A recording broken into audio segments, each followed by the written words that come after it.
Find the equation of a plane through the point this 3 पॉइंटों से अगर कोई एक प्लेन थ्रो होता है तो उसकी इक्वेशन क्या होती है? तो कहता है कि here apply the equation of the plane. देखो ये इक्वेशन है प्लेन की। अब इसको याद कैसे रखेंगे? x में से x1, y में से y1, z में से z1। फिर a1 कैसे निकलता है? x2 minus x1, y2 minus y1, z2 minus z1, फिर x3 minus x1, y3 minus y1, z2 minus z1। 3 not 1। 3 point है ना यहाँ पे। पहले इन दोनों के बीच में सबसे पहले x से स्टार्ट हुआ, x minus x1, y minus y1, z minus z1, फिर x2 minus x1, y2 minus y1, z2 minus z1, फिर x3 minus x1, y3 minus y1 और z3 minus z1 equal to 0। ये है plane की equation जब वो 3 पॉइंटों से पास हो। बस डाटा रख दो इसमें फटाफट।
क्या आ रहा है आंसर? सब एक सेकंड वो डिटरमिनेंट कैलकुलेट करना। तुम्हारी आवाज साफ नहीं आ रही बिल्कुल भी। तो मैं कह रहा हूँ वो डिटरमिनेंट कैलकुलेट कर रहा हूँ। ठीक है।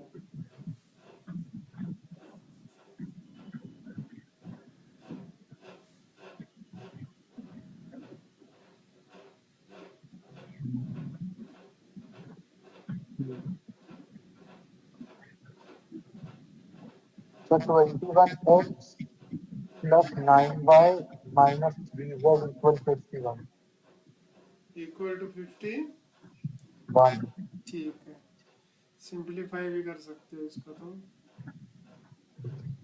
चलो next question. Find the equation of two line through the origin. दो लाइनों की इक्वेशन निकालो। Find the equation of two line through the origin which intersect the line this. इस लाइन को इंटरसेक्ट करती है और एंगल और दे रखा है। दोनों लाइनें इसको इंटरसेक्ट करती है, मतलब ओरिजिन से पास होती है और एक थर्ड लाइन को इंटरसेक्ट करती है और कितने एंगल पे? π/3 पे। तो अगर किसी लाइन को इंटरसेक्ट करती है तो उस डायरेक्शन वैसे वैसे कर सकते हैं वो cos theta equal a1 a2 plus b1 b2 plus c1 c2 upon not होता है।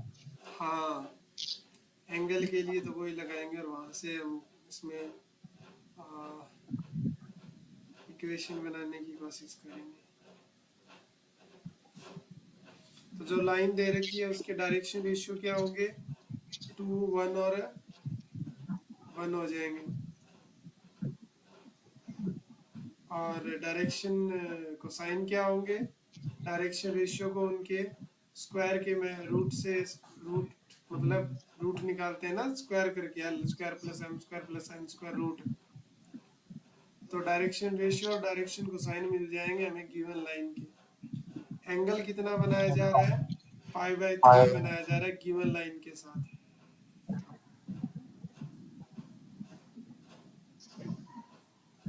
तो करता हूँ। अगर हम जर्नल पॉइंट निकालें गिवन लाइन का तो वो क्या होगा? 2 लैम्डा प्लस 3, लैम्डा प्लस 3 और ओनली लैम्डा।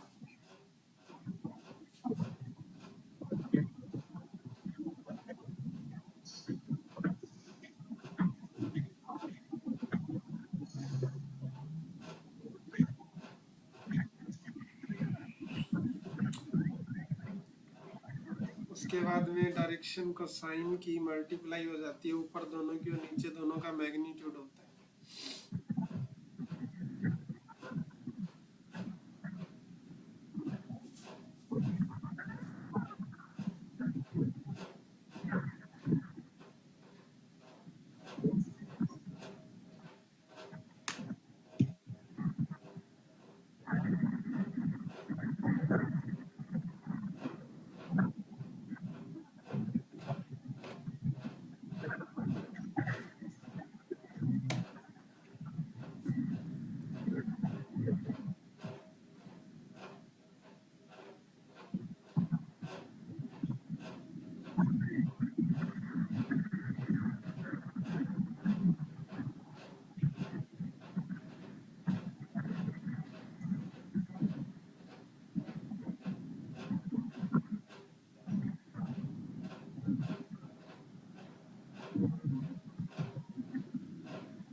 क्या क्या करने की कोशिश कर रहे हो इसके अंदर? तो वो फॉर्मूला से लैम्डा की वैल्यू निकालो।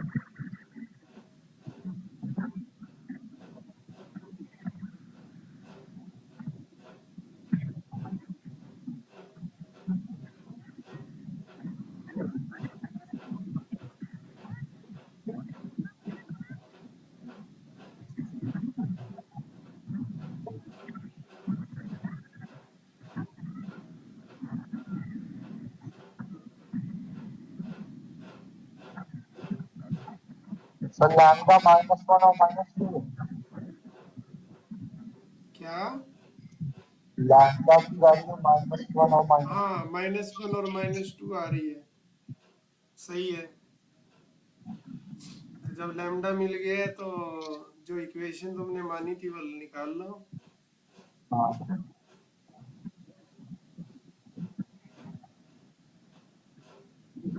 2 मिलेगी क्योंकि 2 लैम्डा की वैल्यू है।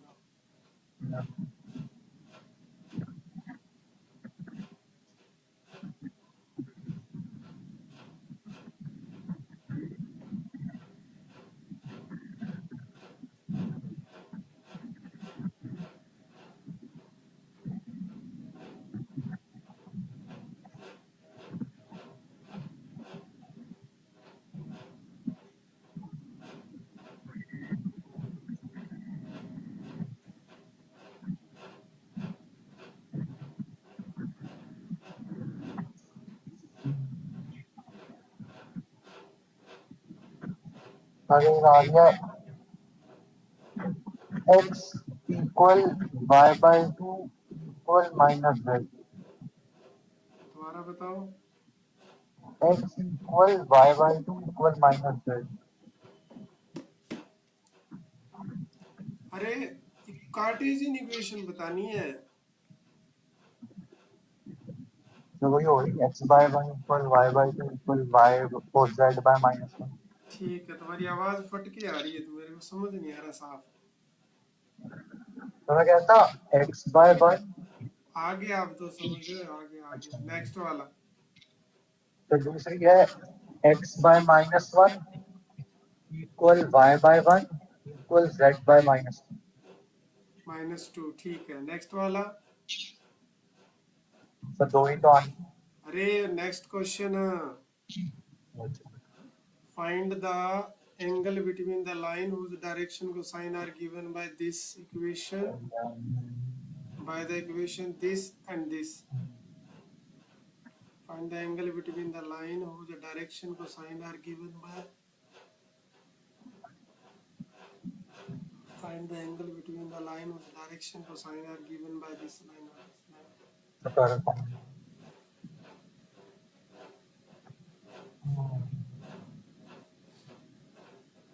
ये डायरेक्शन को साइन देगी तो इसको सिंपलीफाई करना पड़ेगा ना दोनों को। एलिमेंट की वैल्यू डाल हाँ, तो एक में वैल्यू डाल दो दूसरे की।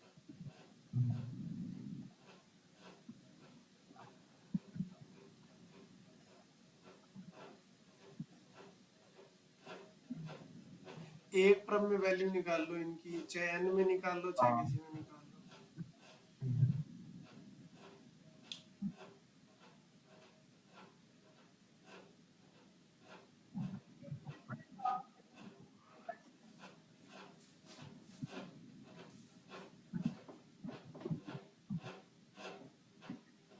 जैसे तुम n की जगह लिख सकते हो l प्लस m का होल स्क्वायर या l माइनस m का होल स्क्वायर। तो प्लस होगा ना? नहीं, दूसरी तरफ जाएगा तो नेगेटिव। हाँ, प्लस एल एम।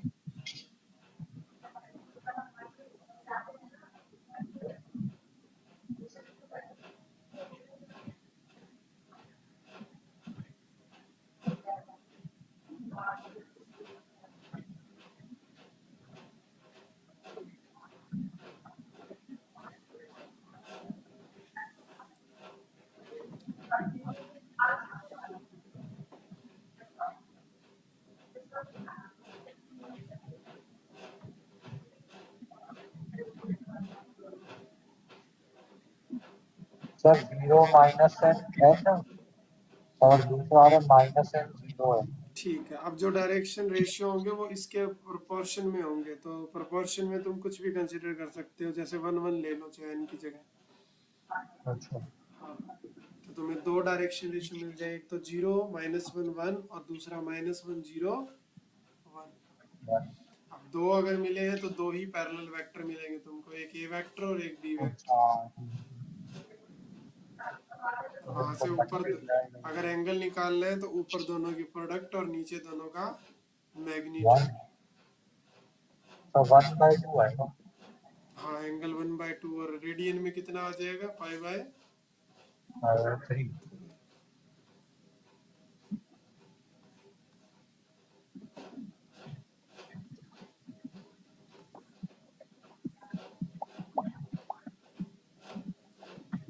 चलो, अभी तो टाइम हो गया।